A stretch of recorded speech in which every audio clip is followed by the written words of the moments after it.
शहर पोलीस ठाण्यात दाखल गंभीर गुन्ह्यातील संशयितांची राहत्या गावात आणि घटनास्थळी भाजीपाला मार्केट व साहेबा हॉटेल परिसरात धिंड काढून शहर पोलीस स्टेशन हद्दीतील सडक छापगाव गुंडांना शुक्रवारी सायंकाळी के पाटलांनी पहिला डेमो दिला आहे। त्यामुळे शहरातील गुन्हेगारांमध्ये धडकी बसल्याची चर्चा सुरू झाली असून सर्वसामान्य नागरिकांनी पोलिसांचे कौतुक केले आहे।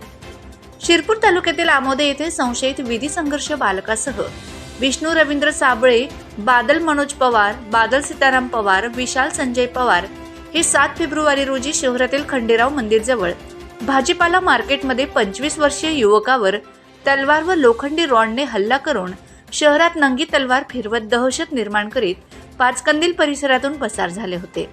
दरम्यान गुन्हा दाखल झाल्यावर संशयितांना ताब्यात घेण्यासाठी गेलेल्या गुन्हे शोध पथकावर देखील हॉटेल साहेबाजवळ त्यांनी हल्ला केला होता। त्यात पोलीस कॉन्स्टेबल गोविंद कोळी यांच्या हाताला गंभीर दुखापत झाली आहे।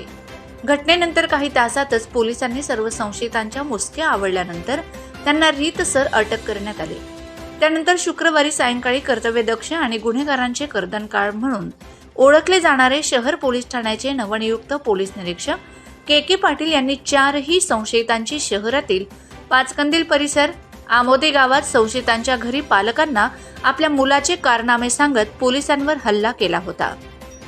त्या ठिकाणी साहेबा हॉटेलजवळ घटनास्थळी पायी दिंड काढून घटनाक्रम जाणून घेतला। यावेळी शहर पोलीस ठाण्याचे सर्व अधिकारी, दामिनी पथक, गुन्हे शोध पथकाचे कर्मचारी उपस्थित होते।